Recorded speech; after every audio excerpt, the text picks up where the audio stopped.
And here we are. Gerd, a man who has been avant-garde for umpteen years, so it's my great pleasure to be here.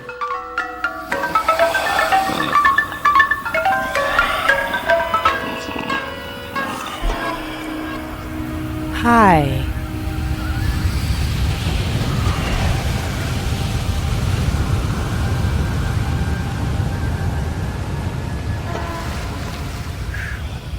Thank you. This is Immersive, the podcast and book. We are delighted to have you join us. Immersive is produced by Charlie Morrow, Sean McCann, and Bart Plantenga for Morrow Sound, Vermont and Helsinki, and Recital Edition, Los Angeles. Immerse.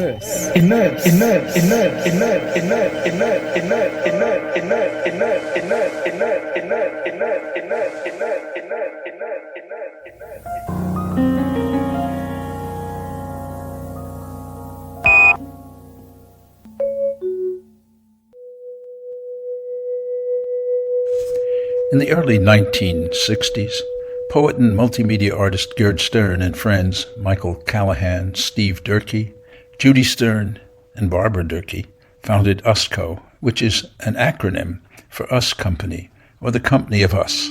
It became a burgeoning cooperative group of artists, poets, filmmakers, engineers, and composers who worked out of an old church in Garnerville, 40 miles north of New York City.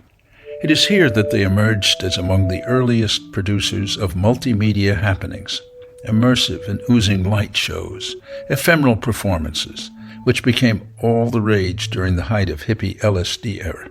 Part hippie, part beatnik, part Black Mountain, part Eastern mysticism, part fluxus, part leftist politics, and part new music with people like Pauline Oliveros, Harry Parch, and John Cage. They adhered to collective and inclusive artistic practices while incorporating some of Marshall McLuhan's and Mayor Baba's ideas. They preferred to work under the USCO name rather than as individual artists. Their motto was, "We are all one." In a world of simultaneous operations, you do not have to be first to be on top.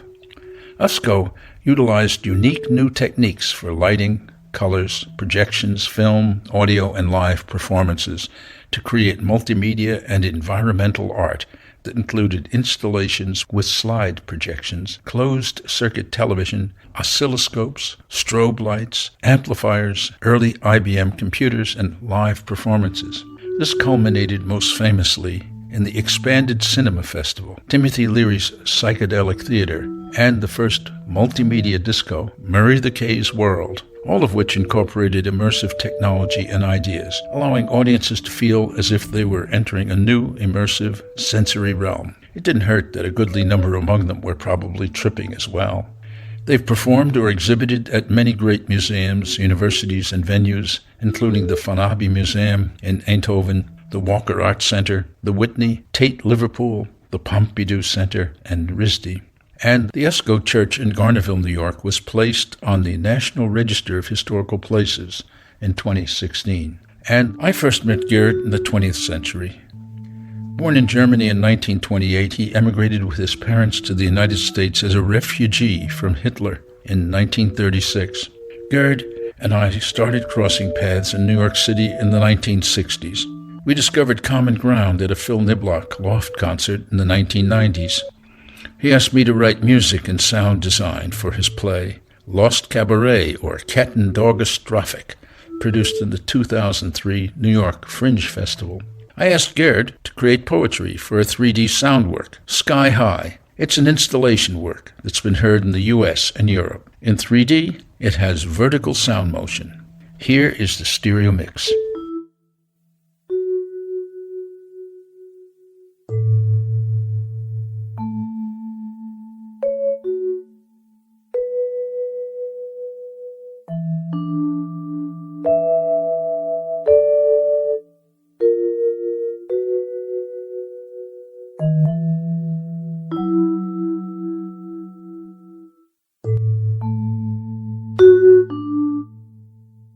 Sky.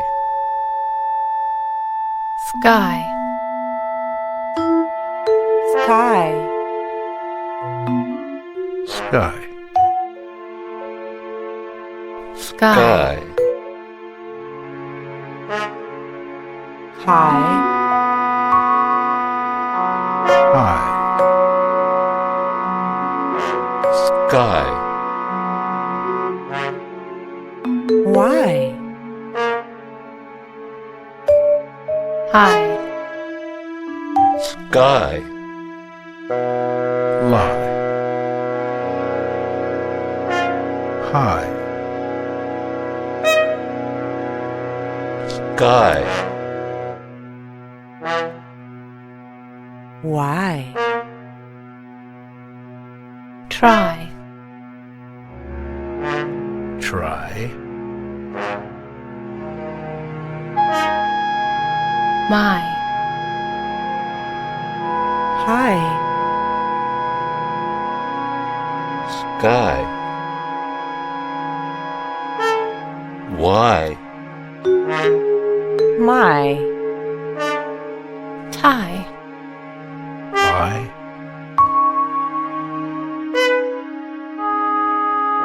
Die. High. Way.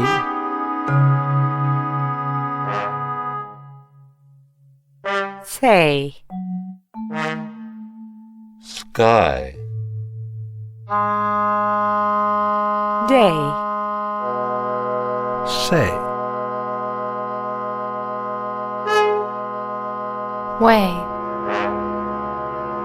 May. Hey.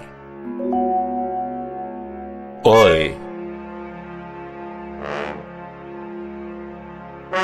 They. Hey. Pay. Nay. Day. Day. Night. Light.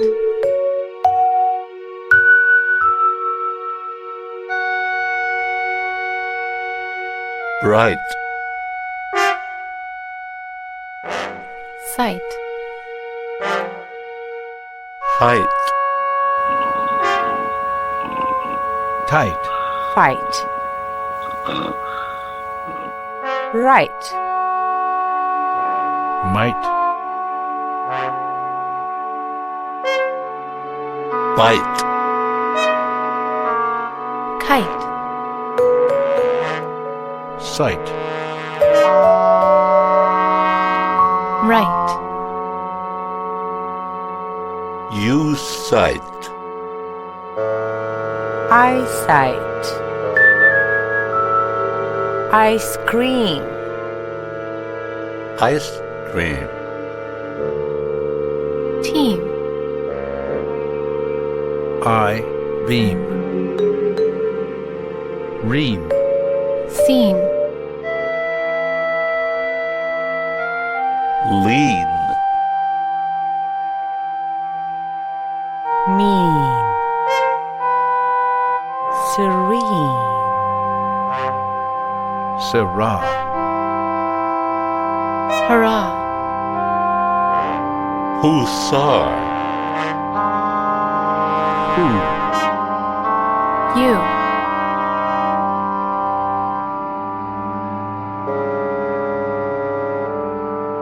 Two. Two. Two. And. Fro. Low. Blow. Bow. Bow. Wow. How. Now. Row. Show. So. What? Fat. Cat. No. Way. Safe. Wait. Through. Way. High.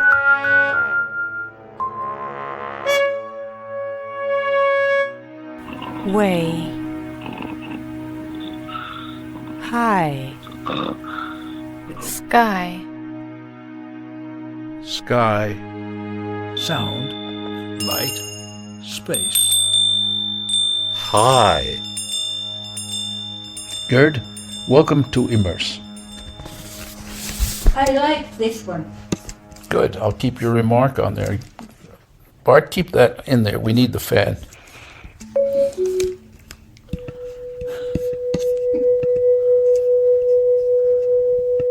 Hello. Please leave a message. Okay. We are in contact and recording. Okay. As we talked last night, I'm working on a book called Immerse, and it's about immersive technique and about how that is part of your practice. So I'm asking you, how you used and thought about immersive technique, and then the second question will be about your, how you got to that. Well, okay. How I got to that originally had to do with the work of an art historian named Ananda Kumar Swami, who at the end of his life worked a lot for the Boston people and the museum. And he wrote about the artist in traditional society, not using his name, not signing things, but being part of the class of people who made things. So I thought about it, and I thought how that would work, and I coined the company of us, or USCO, USCO, as a way of getting away from the individual signatures and having a more community-based, collaborative practice in the arts involving more than one person and being immersive in that sense, because it was generalized rather than particular. And we started out basically with 3 basic people, but we increased to the point that 15 up to 30 or so people were involved as poets, artists, engineers, all kinds of people who helped with the work, which was multimedia and exhibitions and performances. And USCO established itself, and even now Michael Callahan and I are probably the only people who identify as USCO, but we're still using the label and working on things which are immersive rather than individual. And what year was that you started this? It was really in the early 1960s, 1962, 63, both in Northern California and in the New York City area. And our basic headquarters was, and we still own it, is an old church building in Garnerville, New York, in Rockland County. And we're still working on that building and in that building, and we have a lot of our artwork there. Well, then from the first question, your concept of immersivity, beyond the idea of working in a group setting, you were talking about bringing together all the senses and all the media. Would you talk to that?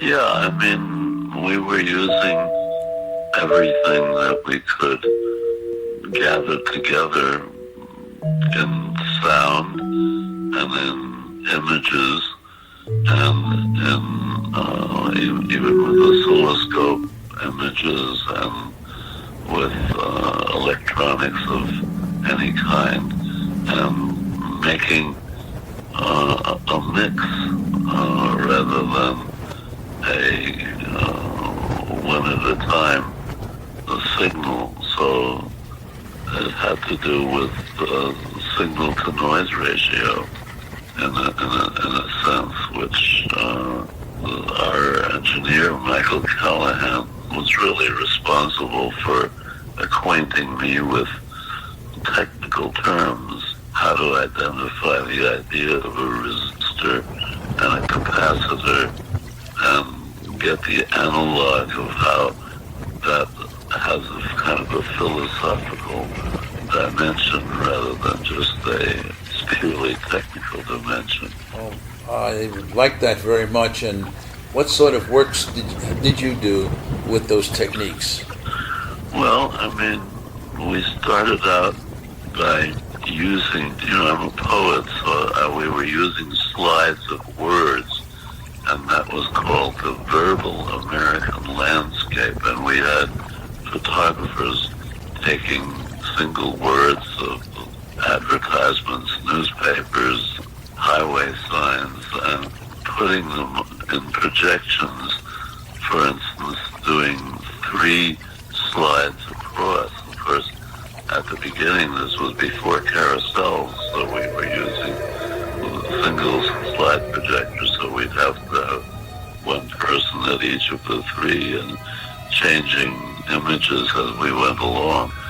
We were very lucky when all of a sudden the carousel projector came along, and a patron of ours at the time, Paul Williams, Rockland County, at the land. Paul at one time owned Black Mountain College, where I had a very fast stay, and later on a community involving John Cage and MC Richards and a lot of people, Stanley Vanderbeek. So it grew and became involved with an ability to do things at auditoriums and places and museums and universities where we did multimedia things using many channels, up to 4 or 6 channels of sound and many channels of images and slides and film and video and oscilloscopes. And it got us slightly out of hand for a while. And finally, we realized that we didn't really want to practice overload. We wanted to practice what was more like spiritual meditation. And we changed from the verbal American landscape to hubbub, which was a quotation of Martin Luther's, and finally to We Are All One, which was our final many years of performances. Quite beautiful. Did you do projections outdoors on buildings or nature? Yeah, well, once in a while, but that wasn't our main scene. We mostly did projections inside auditoriums and all kinds of indoor spaces and theaters, and we're sponsored usually by an institution like a museum or a university or some kind of not-for-profit, and we schlepped a tremendous amount of equipment of our own around, and Cadillac limousine that we had, and a truck. We did it all over the country, east and west, and Midwest, as USCO. Fantastic. That was And as I understand, you were working on the notion of providing stimulus from the outside, but at the same time working on the inner world. It was our intention, and it followed certain people and their ideas, such as Meher Baba, such as Marshall McLuhan, who was a friend, who became a friend after we worked some together, and a lot of spiritual from the Jewish point of view and from the Hindu and the Buddhist points of view. So it all came together, and it was, like I said, a mixture of inputs. And like I said, we tended to, at the beginning, to get a little carried away by overload, and then we actually, the man who invented the strobe, Harold Edgerton, came to a big performance of ours at MIT at Kresge Auditorium and called us the next day and said, "You probably don't know who I am, but I saw that puny strobe that you were using, and I'd like to show you what a real strobe looks like. Come to me at my office and laboratory at MIT." Well, we were in Cambridge anyway, and we met him, and we knew him for the rest of his life, and he was he gave us actual strobe bulbs from the company which he was part of, Germhausen and Geer, and it no longer exists, but and he showed us his big strobes on the Prudential Tower in Boston, and Michael adapted his circuitry, and we used it, and we did big strobe environments, which where you had 4 strobe heads in a gazebo, which held maybe 15 or 20 people, and plastic walls, and floor with subway gratings and fans underneath it, and balloons floating around. And we did it not only in the U.S. but in Europe, and actually one of our strobe rooms was acquired by a museum in Seville in Spain, and they still have it, and so on and so forth. It was a fascinating time and occupation for us, and we were recognized, which we still seem to be, because people ask us to keep doing exhibitions and multimedia performances here and there. Well, thank you. I need one phrase, because I spoke over it, so could you say a few times, as USCO? Because you had a sentence that I stepped on. Well, we performed as USCO. USCO was never a real entity. As of the early 1960s, we had incorporated a 501c3 called Intermedia Foundation, which still exists, which owns our artwork and actually our church headquarters in Garnerville, New York. And we're dealing with that very effectively through Stanford University, which some years ago purchased over 400 boxes of papers, slides, film, 1,500 audio tapes as our archive, which exists at Stanford, and much of which has been digitized, and there are full faculty members who are involved with that archive. Notably, Frederick Turner, who wrote 2 books with chapters about us. One called From Counterculture to Cyberculture, and the other one, The Democratic Surround, both of them University of Chicago Press.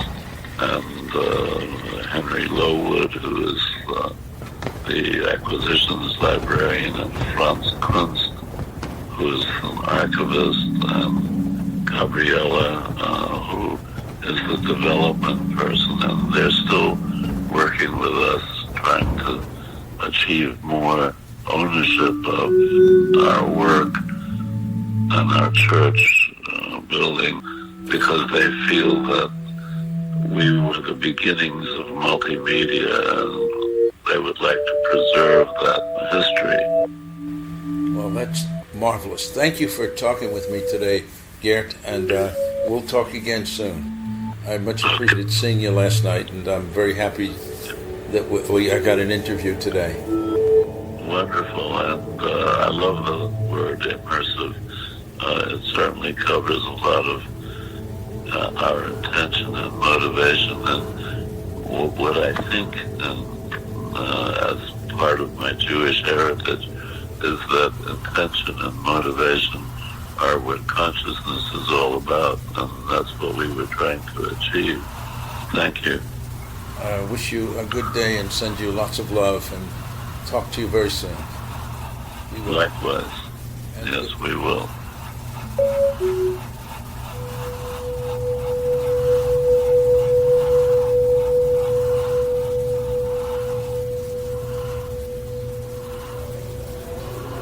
This finishes the documentation of the exhibition Gerd Stern and Michael Callahan.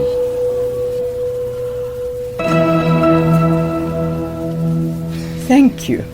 This is Immerse, the podcast and book. We are delighted to have you join us. Immerse is produced by Charlie Morrow, Sean McCann, and Bart Plantenga for Morrow Sound, Vermont and Helsinki, and Recital Edition, Los Angeles. Immerse, immerse, immerse.